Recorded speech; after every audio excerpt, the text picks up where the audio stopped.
Shalom, selamat datang Bapak Ibu di podcast Gereja Kristus Bandung. Podcast with God, Pod-God, Save with Jesus, New Hope, New Life, New Me, let's go. Iya, gimana Bapak Ibu kabarnya hari ini yang ada di rumah maupun ada di kantor barangkali begitu ya, yang sedang menikmati masa santainya atau lagi sedang bekerja. Selamat bekerja dan selamat bersantai. Pada kesempatan kali ini Pod-God masuk ke episode yang ketiga. Kalau kemarin kita udah ngobrol sama pendeta Gereja Kristus Bandung, dan kita kemarin juga ngobrol dengan salah satu ketua majelis Gereja Kristus Bandung, dan kini kita mau ngobrol sama bisa dibilang ya kuncen atau orang yang dianggap sepuh ya, di gereja senior Gereja Kristus Bandung yang tidak lain dan tidak bukan adalah Pak John Korban. Yeay. Terima kasih. Selamat datang Pak. Terima kasih di podcast Pod-God ini. Ya, fun fact Bapak Ibu, kita sudah retake ketiga kali. Karena luar biasa ya, karena begitu ada banyak trouble dan kendala. Jadi ini sudah take yang ketiga kali Bapak Ibu. Jadi kalau misalnya diupload ke YouTube, ini adalah upload yang ketiga. Jadi harap maklum kalau misalnya ada energi atau ada pembahasan yang sepertinya agak melenceng, itu karena mungkin energi kita sudah ke waste, ke drain, ke ke podcast kita atau ke retake yang sebelumnya. Tapi bagaimana Bapak? Tetap semangat kan Pak? Semangat. Tetap semangat. Saya sangat bangga ya dengan adanya podcast ini ya. Saya menjadi bergairah gitu. Bergairah. Jadi mulai lagi. Iya, karena tadinya saya suka nonton di YouTube, sekarang saya langsung berhadapan atau berada di sini di video ini langsung. Video ini ya. Mantap. Untuk memberikan sedikit pandangan gitu ya, pengalamannya. Oke, Pak. Ini luar biasa Gereja Kristus Bandung ini. Mungkin ada kemajuan. Gereja-gereja lain belum ada. Iya, fun fact ini Bapak Ibu. Jadi Pod-God ini adalah podcast perdana di Sinode Gereja Kristus. Belum ada. Bener Pak Ketua, kayaknya baru kali ini. Bandung, ya. Baru pertama kali Sinode Gereja Kristus punya podcast itu Gereja Kristus Bandung. Jadi kita patut bangga Gereja Kristus Bandung punya podcast pertama. Saya jadi bangga ya. Iya. Saya ikut bersemangat ya. Bersemangat lagi. Ya kita santai aja Pak, mau sambil minum, mau sambil ya bebas, kita bahasannya juga seputar tentang kehidupan dan ya kita saling sharing aja begitu ya.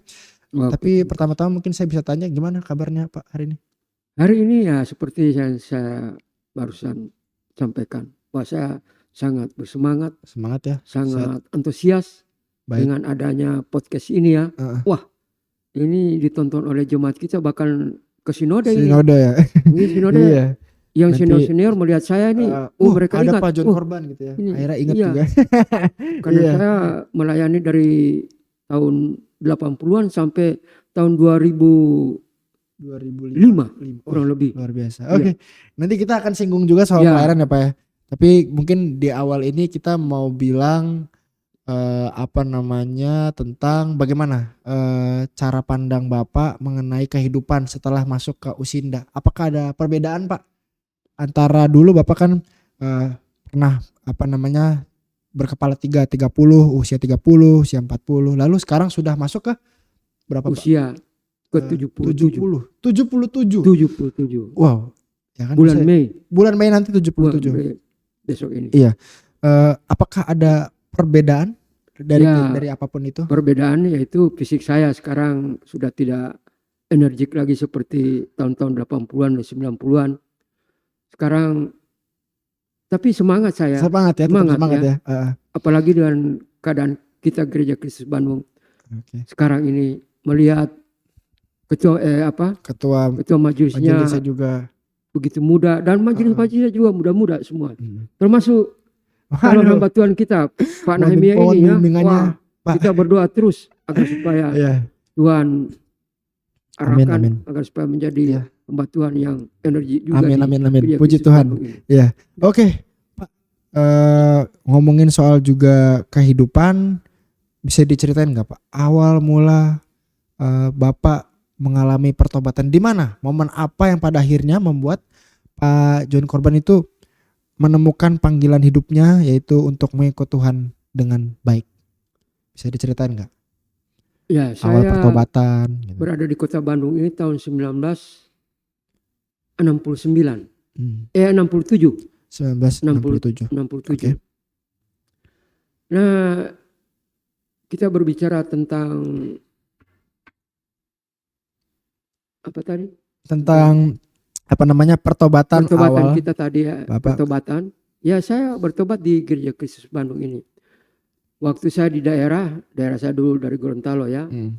Saya tidak ada antusias untuk datang ke gereja, tapi orang tua saya mengajarkan bahwa kita memiliki Tuhan Yesus. Amin. Tapi saya nggak ada antusias untuk datang ke gereja. Bahkan saya ikut sekolah minggu itu cuma ikut-ikutan. Tapi saya ingat pada waktu itu saya diajarkan firman Tuhan yang saya tahu sampai sekarang ini. Pada waktu itu diajarkan itu masih ejaan lama ya. Oke. Yahya 3 ayat 16. Yahya 3 ayat 16. Oke, Yahya ini Yohanes. Oke. Yohanes 3. Dan itu pada waktu itu juga ejaannya masih ejaan lama. Ejaan lama. Kalau sekarang kan begitu besar kasih Allah ya. Kalau dulu itu demikianlah kasih. Demikianlah. Oke. Allah mengasihi isi dunia ini. Jadi diawali dengan demikian lah. Oke. Nah itu yang saya tahu firman Tuhan yang paling pertama saya mengenal firman Tuhan. Oke. Tapi setelah saya datang di Bandung ini, saya ditangkap oleh Gereja Kristus Bandung. Saya bukan ditangkap ya. Artinya dipertemukan di Gereja Kristus Bandung dengan Bapak almarhum Bapak Sanaya. Oke. Itu Opa Fares ya. opa dari ketua majelis kita. Oke. Ya, ketua majelis Bapak kita. Ibu, ini kita ada apa namanya benang merah begitu ya. Benang merah ya, ada petanya ya. Pak Pendeta dulu juga adalah murid didik dari Opa Fares Sanaya. Kemudian Pak John juga adalah murid didik dari Opa Fares Sanaya, dan cucu terkasih dari Opa Fares Sanaya sekarang sudah jadi ketua majelis. Luar biasa. Wah, pada waktu itu saya datang ke Bandung belum lahir. Oke. Iya. Sekarang sudah menjadi ketua majelis. Wah, saya gembira, senang sekali saya. Luar biasa ya. Melihat generasi daripada Gereja Kristus. Dan ini ternyata dari salah satu orang yang sama, maksudnya dididik oleh orang yang sama, yaitu Opa Fares Sanaya. Berarti emang sebegitu besar impact pelayanan dari Opa Fares begitu ya. Sehingga itu menambah semangat untuk tetap berada di Gereja Kristus Bandung. Oke. Wah, ini pertobatan pertamanya. Dan saya merasakan di Gereja Kristus Bandung ini saya terus bersama-sama dengan Tuhan. Oke. Saya merasakan di dalam kehidupan saya sampai sekarang ini, walaupun saya sudah berumur 77 ini. Karena tanpa Tuhan saya tidak dapat melakukan apa-apa dengan kondisi umur sekian ini. Oke. Bisa dijelasin Pak, bagaimana cara Bapak juga pada akhirnya ketemu sama Gereja Kristus Bandung dan pada akhirnya yaitu menjalankan pertobatannya? Oh iya, saya mencerita pada waktu itu saya bergereja di Gereja Kristus Bandung itu, entah itu pada waktu itu bulan Desember. Tahun 1967. Apakah itu hari Natal tanggal 25 apa hari Minggu? Pokoknya saya bergereja paling awalnya di Gereja Kristus Bandung pada waktu itu masih di Jalan Lombok. Masih di SD Paulus. Jadi di situ saya bergereja dibawa oleh om saya sampai saat ini. Dan kemudian pada waktu itu saya dikatekisasi oleh Bapak almarhum Bapak Sanaya itu. Nah, di sana saya dididik bagaimana saya membaca firman Tuhan, membaca Alkitab, menghafal beberapa ayat. Walaupun memang saya nggak begitu senang menghafal ya. Jadi tapi karena terus dipush. Didorong. Gimana juga ada juga beberapa ayat yang melekat di dalam kehidupan saya. Itu menguatkan saya ya. Nah, pada waktu itu saya di CD tahun 1973. Jadi kurang lebih tahun-tahun dari tahun 2000 tahun 19 69 sekian sampai itu. Nah di situ saya dilayani oleh Pak Sanaya dan dimenangkan. Entah harinya saya kurang. Jadi untuk pertama kali di CD itu juga mengaku bahwa Tuhan Yesus itu juru selamat di momen itu. Jadi di dalam pembinaan Pak Sanaya pada waktu itu saya mengikuti katekisasi, itulah saya dimenangkan di dalam Kristus. Luar biasa ya. Iya. Jadi habis itu mulai aktif pelayanan dan mulai kembali bergereja. Lalu bagaimana? Apakah ada titik terendah dari Pak John Korban selama sudah menjadi bagian dari kekristenan, dan bisa diceritain nggak? Oh iya. Titik terendah nih sampai waduh.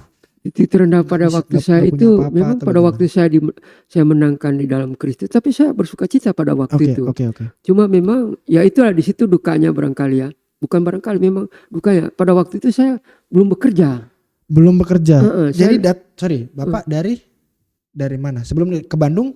Saya dari Gorontalo ya, dari Gorontalo. Om saya Bandung tahun 1969 itu saya di Bandung. Nah, pada itu saya masih kelas 2 SMA. Dan dia dari nol ya? Dari nol ya. Saya masih bersekolah pada waktu itu ya.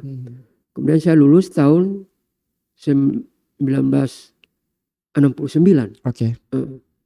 Saya lulus. Sejak itu saya, ya itulah titik terendah saya. Saya nggak ada punya pekerjaan. Jadi saya ikut Om juga kadang-kadang tidak enak. Karena tidak bekerja, tidak punya penghasilan. Cuma ikut makan. Ya memang kita bekerja, ngepel semuanya ikut Om. Antar anak-anak ke sekolah. Saya sudah bisa pakai motor.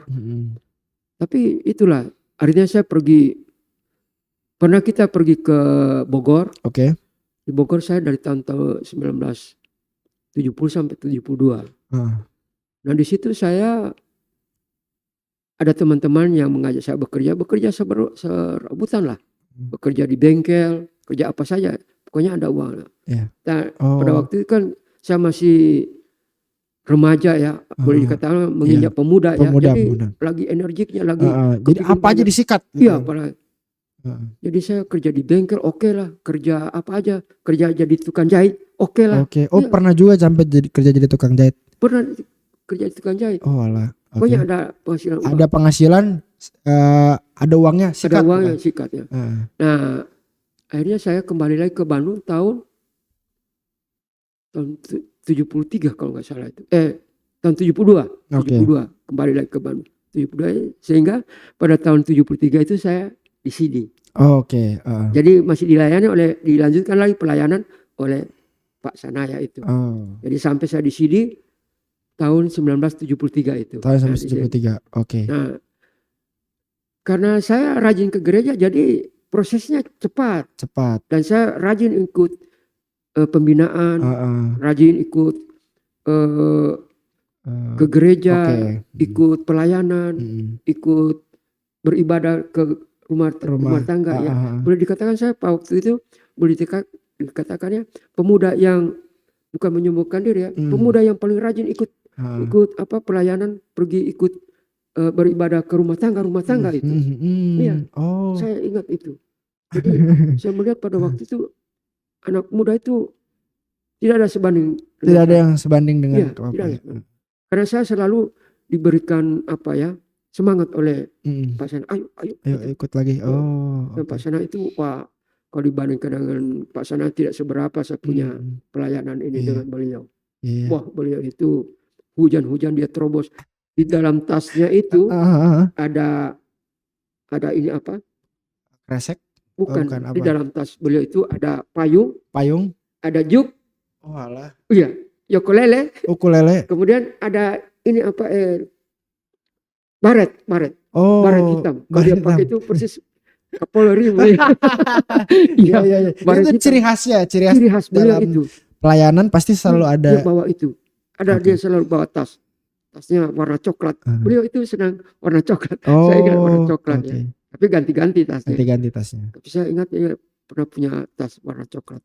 Di dalam tasnya itu ada Alkitab, ada buku lagu-lagu, ada termasuk ukulele itu juga dia bawa itu. Kemudian baretnya itu payung nggak pernah ketinggalan. Payung nggak pernah Jadi ketinggalan. kalau hujan itu beliau terobos itu. Beliau nggak pernah naik mobil, nggak pernah, beliau naik angkot terus. Pasti naik angkot terus ya. Pelayanan kemana-mana naik angkot dan beliau tepat waktu. Nah itulah jadi berjangkit ke saya itu. Terinfluence akhirnya terpengaruh oleh beliau. Saya itu waktu itu sangat berharga. Oke. Jadi titik terendahnya adalah Bapak datang ke Bandung dari Gorontalo tidak ada, maksudnya dari nol banget gitu ya. Kemudian tapi tetap aktif pelayanan bersama dengan pasangannya. Pun pada saat pelayanan juga banyak kendalanya. Iya. Lalu kendaraan pada waktu itu tahun 80-an itu sangat minim. Nunggu angkot juga berjam-jam waktu-waktunya lama ya, lama ya. Pokoknya lama lah nunggu angkot itu ya. Kadang-kadang angkotnya udah penuh, lewat lagi.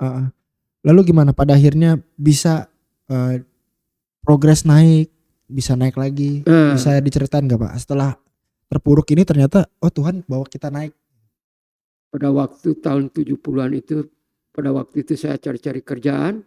Nah, karena saya aktif mengikuti komunitas orang Sangir di Bandung ini, ada orang Sangir, komunitas orang Sangir. Jadi saya mengenal seorang Bapak Pendeta, Bapak Udis. Iya, Pendeta Udis. Beliau melayani di gereja Kimi. Dia orang Sangir. Nah, beliau itu direktur dari toko buku Kalam Hidup. Jadi toko buku-buku rohani ya. Jadi saya coba-coba meminta pekerjaan langsung secara itu direct, saya datang ke rumahnya, langsung menyampaikan, Om, saya boleh nggak mau kerja di Kalam Hidup? Kamu mau kerja di Kalam Hidup? Boleh. Besok datang ke kantor ya. Wah, kantornya di Jalan Naripan itu. Setelah besok saya datang ke kantornya kira-kira ya jam 8 jam 9 gitu. Langsung diterima. Oke, silakan masuk. Kau hari ini mau bekerja dengan saya? Boleh dia. Langsung kerja tuh ya. Langsung kerja juga. Hari ini kau diterima, kau bekerja di bagian perpustakaan. Menjaga perpustakaan di Jalan Raja Juanda di Dago itu. Wah, langsung diterima itu, langsung kerja. Gajinya kurang lebih 20 ribuan itu. 20 ribuan ya. Di zaman itu. Di zaman itu 20 ribu. Berapa? Tahun 74 itu. 20 ribu ya lumayan. Iya, 74 apa 73, 74 tapi 74. Tapi saya nggak sampai 1 tahun kerja di situ. Lalu? Om saya di Jakarta itu ngasih informasi ke saya di maskapai asuransi Indonesia yang ada di Jakarta. Beliau kerja di situ sebagai direktur. Menyampaikan ke saya, di perusahaan maskapai ini ada penerimaan karyawan. Ditawarinlah saya, mau nggak saya bekerja di sana? Wah, saya langsung berangkat ke Jakarta pada waktu itu. Tahun 70, awal 75 ya. 75. Jadi saya mengundurkan diri dari perpustakaan. Wah, beliau ini Pak Udis ini raja kecewa, dia bilang, kamu rekan saya untuk main musik jadi hilang saya. Iya. Tapi gimana Om, saya kepingin kerja yang pendapatan lebih besar, bukannya artinya sepelekan yang sekarang, tapi ya, kita pengennya lebih berprogres lagi. Karena saya waktu masih muda ya. Jadi saya ada penerimaan di Jakarta. Oke lah, nggak apa-apa lah. Gimana kamu aja. Berangkatlah saya ke Jakarta. Jadi meninggalkan Bandung tahun 75 saya ke Jakarta. Jadi saya sudah selesai pelayanan dengan Pak Sanaya, karena saya sudah di sini tahun 73 itu ya. Jadi tahun 75 saya ke Jakarta. Saya bekerja di Jakarta. Dan pelayanan saya tidak ketinggalan. Saya ikut Om saya di sana masuk gereja Gemis. Jadi di sana tetap pelayanan ya? Ada pelayanan. Jadi saya aktif sebagai pemuda di gereja. Kebetulan juga di situ anak dari Om saya itu ada 2 orang pemuda anaknya. Jadi kami dianjurkan tiap hari Minggu atau ada pelayanan harus ikut. Jadi kami aktif di sana. Jadi kami aktif di situ. Jadi pada akhirnya pun Tuhan bawa angkat lagi kehidupan Bapak gitu ya. Jadi angkat saya di Jakarta. Berapa lama tuh Pak di Jakarta? Saya di Jakarta 5 tahun. tahun. 5 tahun. Jadi saya sudah bisa beli baju sendiri. Oh, yes. Sudah bisa kumpul-kumpul uang untuk beli motor pada waktu itu. Iya. Iya, jadi maksudnya udah bisa punya penghasilan sendiri ya, beli. Iya, Kita bisa semua investasi kita bisa terpenuhi sendiri. Iya, cuma pada waktu itu saya di Jakarta nggak langsung beli motor. Oh. Ya karena uangnya belum cukup. Oke. Akhirnya saya pada tahun 81, tahun 75. Ya. Saya ke Jakarta kan tahun 70 ya. 70. Iya, ke Jakarta 70. 71. Oke. Bukan 70. Maksudnya salah. Tahun 75 saya ke Jakarta. Tahun 81 saya pindah ke Bandung. Pindah ke Bandung lagi. 5 tahun saya di Jakarta tahun 75 sampai 80. Minta pindah ke Bandung. Karena di Bandung ada perusahaan asuransi yang cabangnya ada di Bandung. Jadi saya minta permintaan sendiri karena gampang, karena ada om saya kan di situ ya. Jadi saya minta sama omnya, om saya mau pindah di Bandung aja, kerja di Bandung. Bisa nggak dimutasi ke Bandung lagi? Jadi tidak ada kesulitan lah. Jadi lancar pindahan saya. Jadi saya pindah ke Bandung. Kemudian bersatu lagi dengan Gereja Kristus. Ketemu lagi dengan Pak Sanaya. Mereka ini belum ada mereka ini. Ketua majelis kita belum ada. Belum ada ya? Lalu Pak Sinaga udah mulai. Pak Sinaga sudah ada pada saya pulang dari Jakarta. Pak Sinaga sudah ada melayani. Beliau waktu itu jadi alumni jadi mahasiswa di Tiranus. Jadi kami pelayanan ada saya, ada Pak Sinaga, ada Pak Sanaya. Kami bertiga itu terus itu ya? Iya. Jadi saya sebagai ketua, saya waktu itu jadi pemuda ya. Entah sudah jadi ketua jadi sekitar tahun 86 atau 84.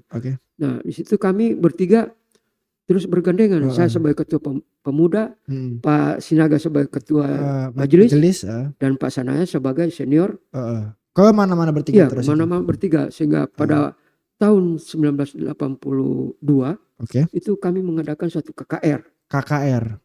Mengundang Yusuf Roni. Pada waktu itu Yusuf Roni lagi. Iya, itu boom, lagi naik. Boom. Oke. Itu bayangkan, walaupun pada waktu itu hujan abu. Karena gunung apa itu yang meletus di Jawa Barat. Intinya pernah ada peristiwa. Iya, peristiwa gunung meletus gitu ya. Pas itu kita Bandung terdampak. Itu bukan dampak aja, pokoknya itu ditutupi oleh gunung abu. Kalau kita jalan itu penuh abu. Jadi betul-betul itu hujan abu ya. Kalau kita pakai mobil itu tuh abunya benar-benar tebal. Menutupi itu. Sehingga kap mobil nggak bisa kelihatan ke jalan itu. Jarak 10 meter nggak bisa kelihatan itu. Nah, jadi pada waktu itu KKR itu sangat luar biasa ya. Kami lakukan sangat luar biasa ya. Begitu banyak gereja di Bandung ini menyaksikan itu ya. Sehingga pelayanan akhir daripada pelayanan itu kami mendapatkan beberapa jiwa ya.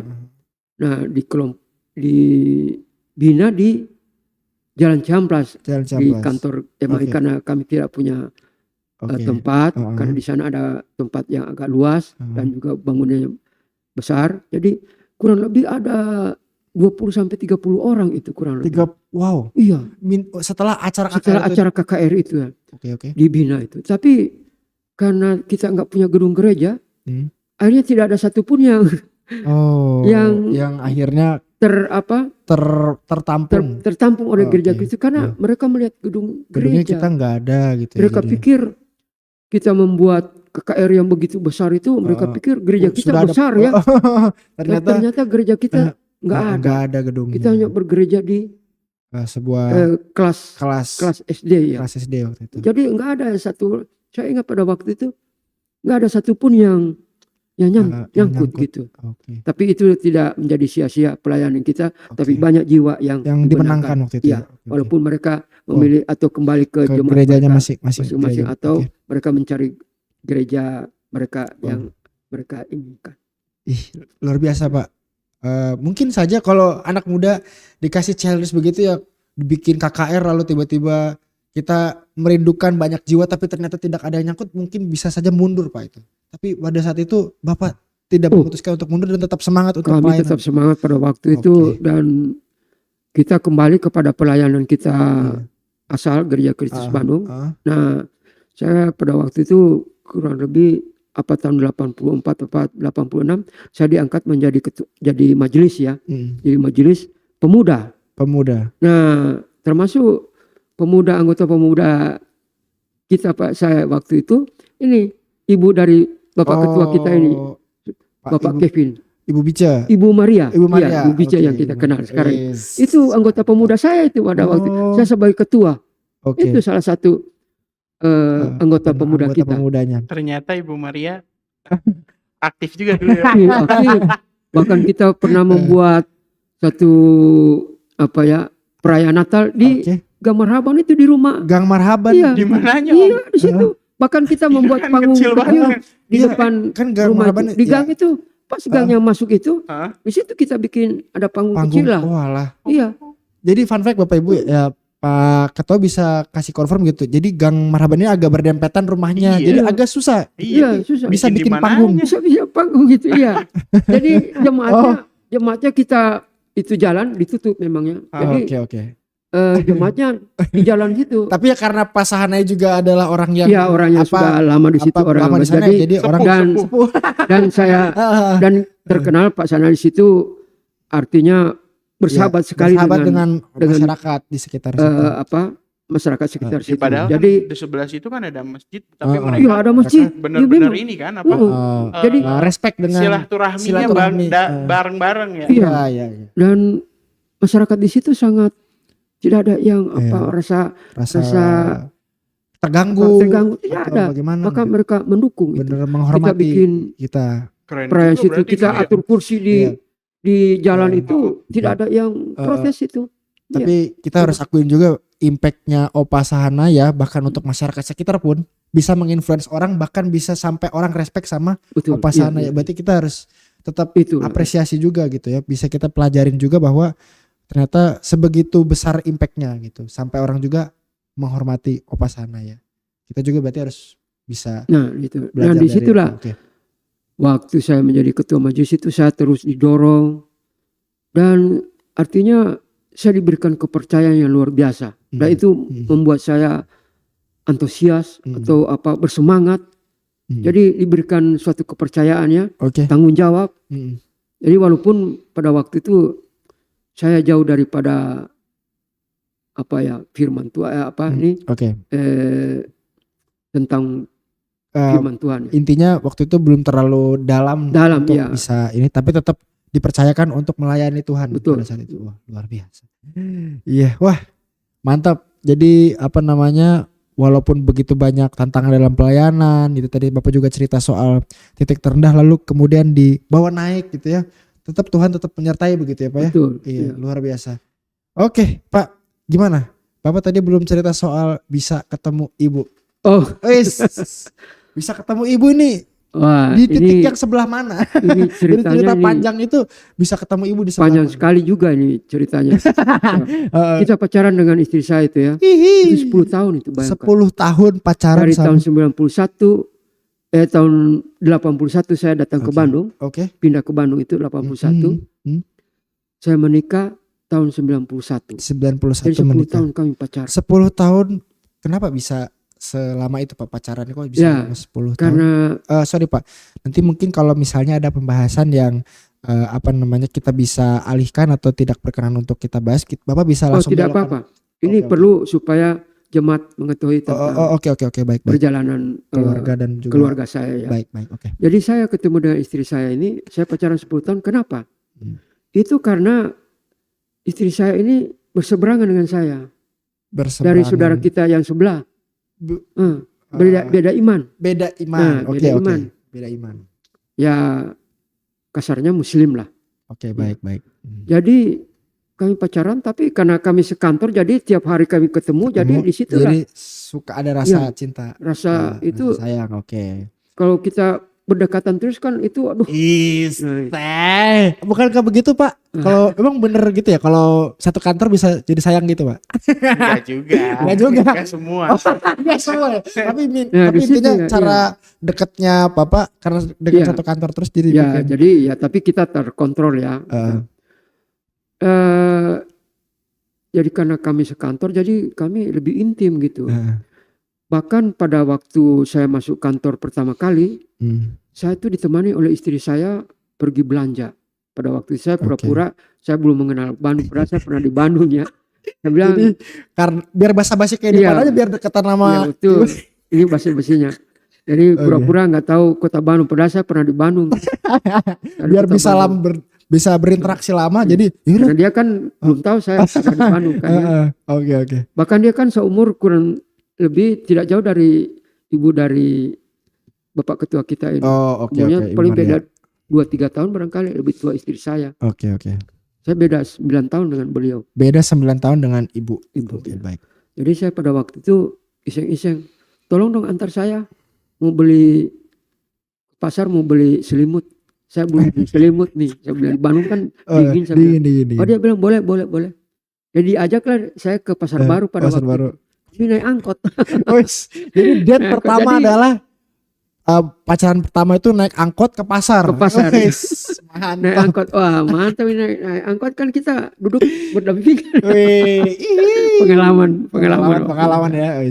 Nah tapi itulah dukanya di situ. Dia bertahan, kami lama sekali bahkan dalam 10 tahun itu kami pacaran pernah 2 kali putus. 2 kali putus. Karena dia mempertahankan. 10 tahun pacaran hanya 2 kali putus. 2 kali putus. Wow. Gitu ya. 2 kali putus, nyambung, putus lagi, nyambung lagi. Oh. Itu karena dia mempertahankan iman dia, saya mempertahankan iman saya. Oke. Tapi sekali waktu apa yang pada akhirnya membuat itu karena saya kuat, akhirnya saya sering mengajak dia mau ikut saya. Ayo ikut saya.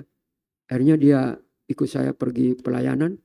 Kadang-kadang ikut pelayan. Saya ikut pada waktu itu aktif dengan pemuda dengan gereja-gereja sekota Bandung. Okay. Pada waktu itu ada komunitas gereja-gereja pemuda gereja-gereja sekota Bandung. Jadi saya aktif di sana.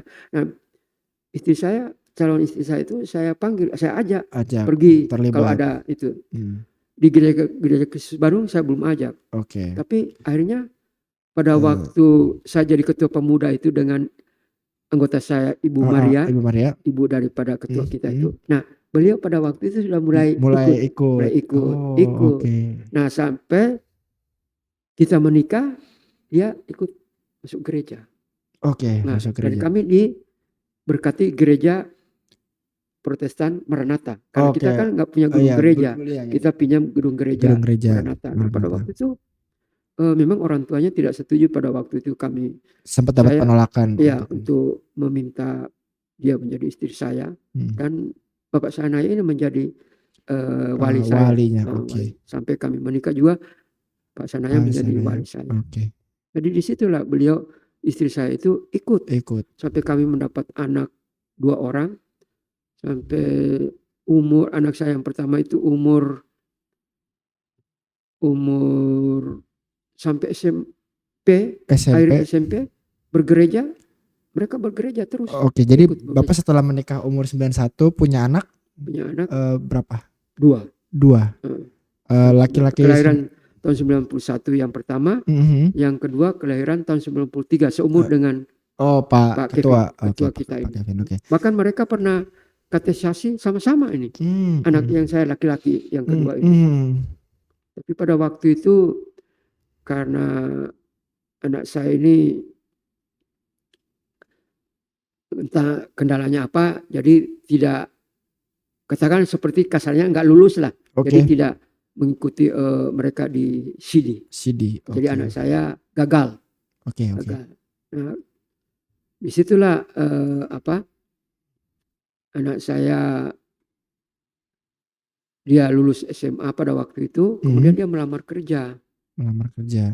Dia mendapat pekerjaan di Jakarta. Jakarta dia 5 tahun dan anak saya yang pertama juga bekerja sejak dari SMA. Dia bekerja umur setelah SMA itu dia bekerja, dan pada hari Minggu alasannya dia bekerja jadi tidak pernah ke gereja. Dan di situ mulai mundur. Mereka sudah mundur dari keluarga saya mulai berantakan. Jadi ibu juga sudah mulai undur juga waktu kalau istri saya belum masih mengikuti.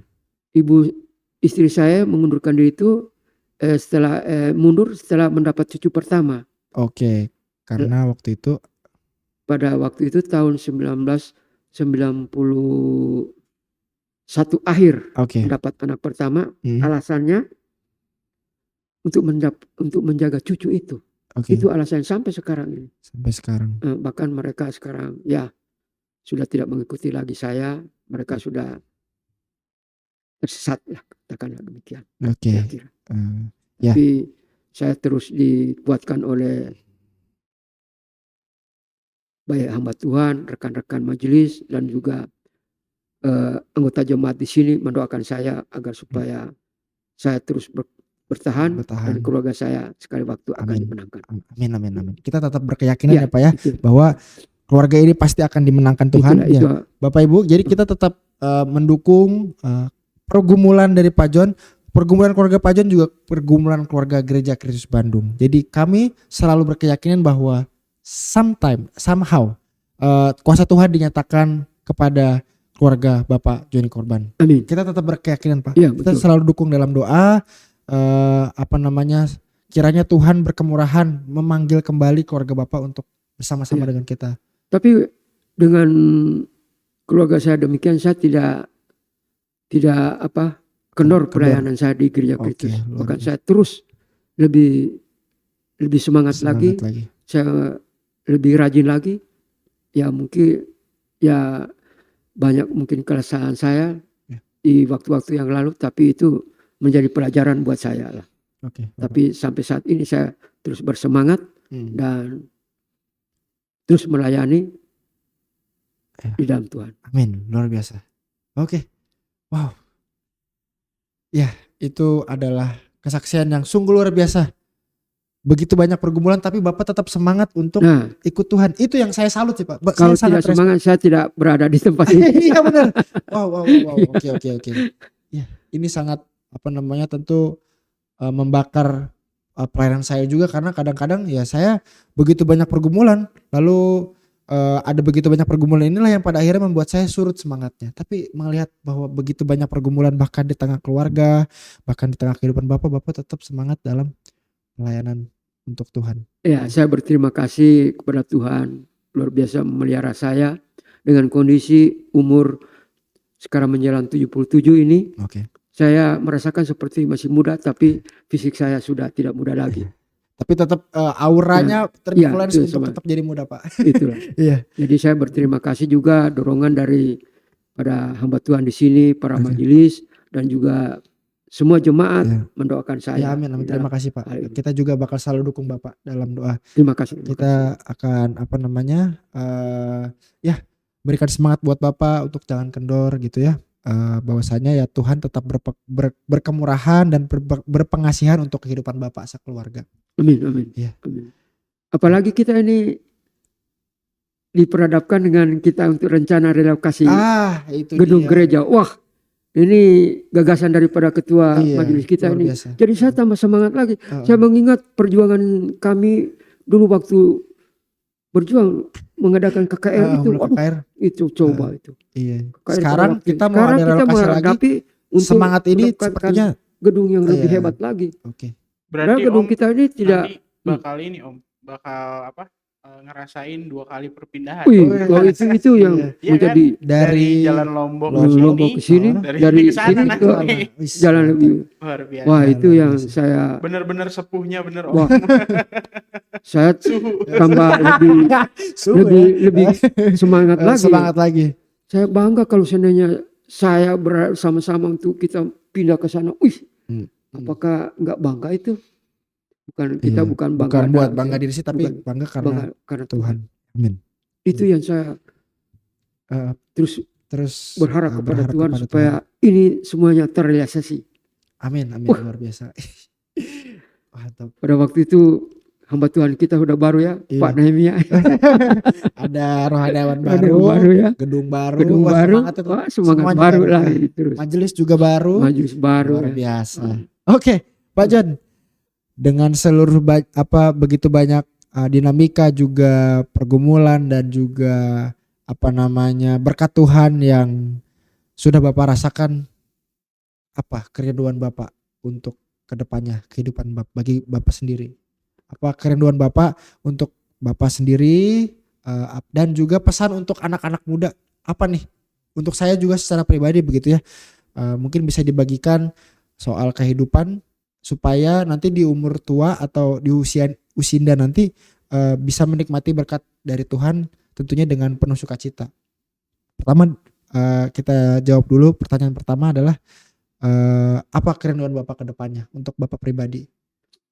Ya kalau kerinduan saya sih, saya hanya terus berharap agar supaya jemaat atau rekan-rekan jemaat di sini, tapi itu sudah selalu mendukung di dalam kehidupan keluarga saya, baik hamba Tuhan, majelis, semuanya mendoakan keluarga saya. Itu harapan saya.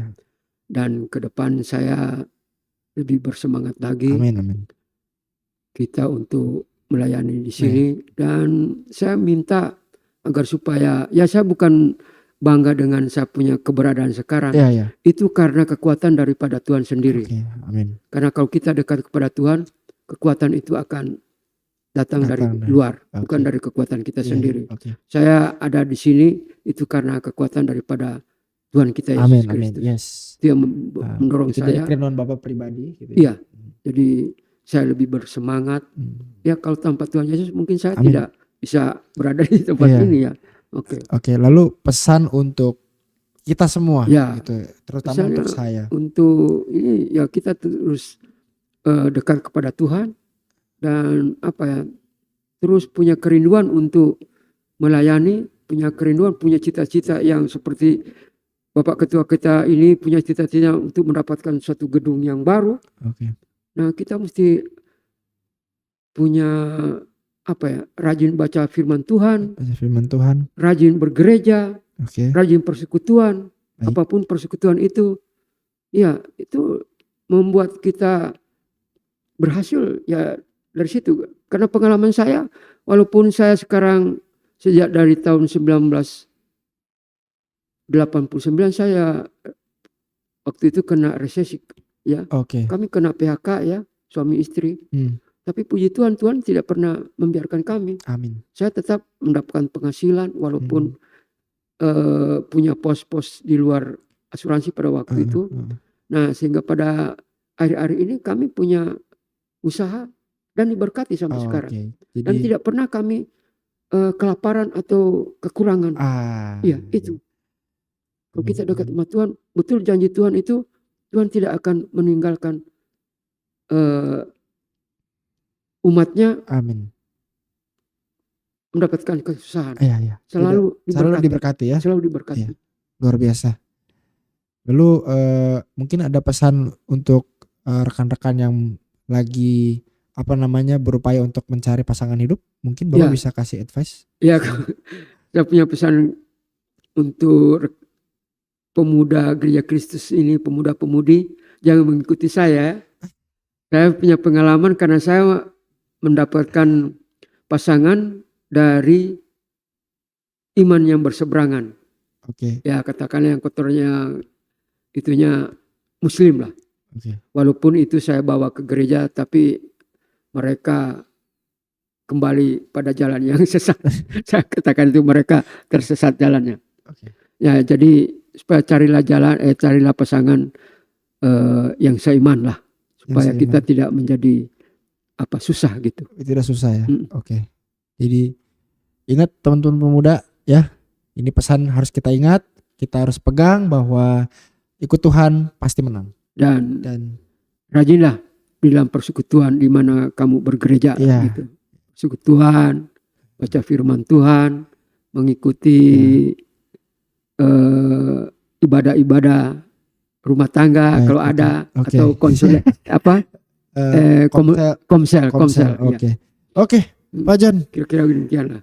Terima kasih untuk semua advice-nya. Wih, Masukan saya sarannya. ini yang terima kasih mendapatkan Iya. kesempatan untuk hadir di podcast ini. ini. Podcast ini ya. Oke Pak, kita baca satu bagian firman Tuhan. Oke. Biar kita bisa tentunya terisi oleh firman Tuhan juga gitu ya. Kita buka satu bagian firman Tuhan dari Mazmur pasal 37 ayat 25. Oh, Mazmur 37. Ini mungkin bisa dibaca di bagian ini. Aduh, saya nggak bawa kacamata ini. Oke, kacamata Maaf, Pak. ini kacamata saya sama Pak Kevin, mohon maaf. ini Sorry. saya merasa muda nih jadi nggak bawa kacamata. Iya. Baru sadar ini saya sudah tua ini. Wah, ada firman Tuhan dari Mazmur 37 ayatnya yang ke-25. Iya. Mana ini? Yang ini. Oke.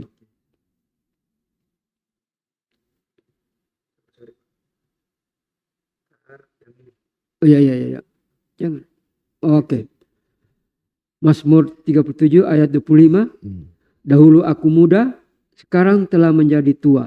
Tetapi tidak pernah kulihat orang benar ditinggalkan atau anak cucunya meminta-minta roti.